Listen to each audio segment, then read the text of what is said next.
नमस्कार।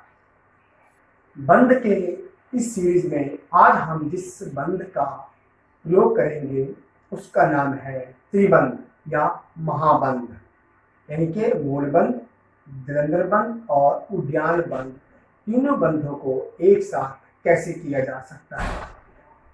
महाबंध में जाने के लिए आपको सबसे पहले अपने सिद्धासन की पोजीशन में ही बैठना है और सिद्धासन में बैठने के बाद किस तरह से हम महाबंध का प्रयोग करेंगे, लेकिन उससे पहले आपको जलंधर बंध, मूलबंध और उद्यान बंध तीनों बंधों का प्रयोग बहुत सावधानी से लंबे समय तक करना पड़ेगा।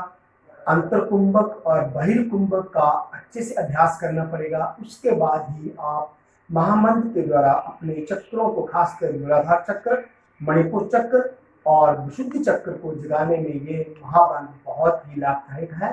तो आइए जानते हैं कि महाबंध को कैसे किया जाता है। तो महाबंध के अभ्यास के लिए आपको पहले सिद्धासन में आराम से बैठिए। पूरा शरीर को एकदम शिथिल रखिए, आराम से रखिए। श्वासों पे नॉर्मल ध्यान दीजिए। फिर एक लंबा गहरा श्वास लीजिए और श्वास को धीरे धीरे छोड़ दीजिए। श्वास को छोड़ के चिन्ह को लॉक करिए, यानी कि जलंधर बंध में जाइए। पेट जितना खाली हो सके उद्यान बंध की तरह, तो पूरा पेट को खाली करके नाभि को पीठ की तरफ खींचिए। अब मूल बंध का अभ्यास करिए, यानी कि गुदा और जननेंद्रिय को ऊपर की तरफ खींचें, यानी मूलाधार को ऊपर की तरफ खींचें, पेट अंदर खींचें, चिन्ह को लॉक रखें। ये बहिर्कुंभक के साथ करना है। श्वास बाहर निकला हुआ पूरा, पेट अंदर लगा हुआ है, चिन्ह लॉक है और मूलाधार को भी आपने थोड़ा सा ऊपर की तरफ को प्रेस किया हुआ है और उसमें स्पंदन चल रहा है।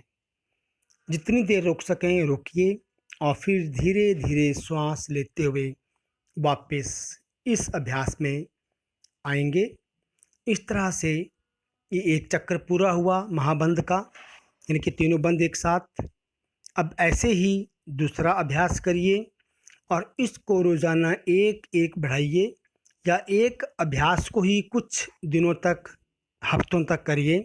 फिर इसको रिपीट करिए दूसरा तीसरा चक्र, और धीरे धीरे 9 महाबंध तक का अभ्यास इसमें करने में आप दक्षता प्राप्त करिए। ये महाबंध अपने सभी चक्रों को जागृत करने में महत्वपूर्ण भूमिका निभाता है। जब आप महाबंध में हो तो अपने मन में ही पहले मूलाधार को उच्चारण करें कि मूलाधार, फिर मणिपुर और फिर विशुद्धि। इस तरह से बारी बारी अपने इन तीनों चक्रों पर ध्यान केंद्रित करेंगे। मूलबंध, उद्यान बंध और जलंधर बंध से होने वाले सभी शारीरिक और मानसिक और आध्यात्मिक लाभ इस महाबंध से मिलते हैं।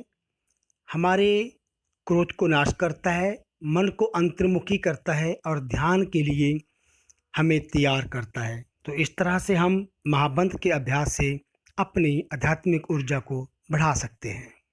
तो देखा आपने महाबंध का प्रयोग हम किस तरह से कर सकते हैं।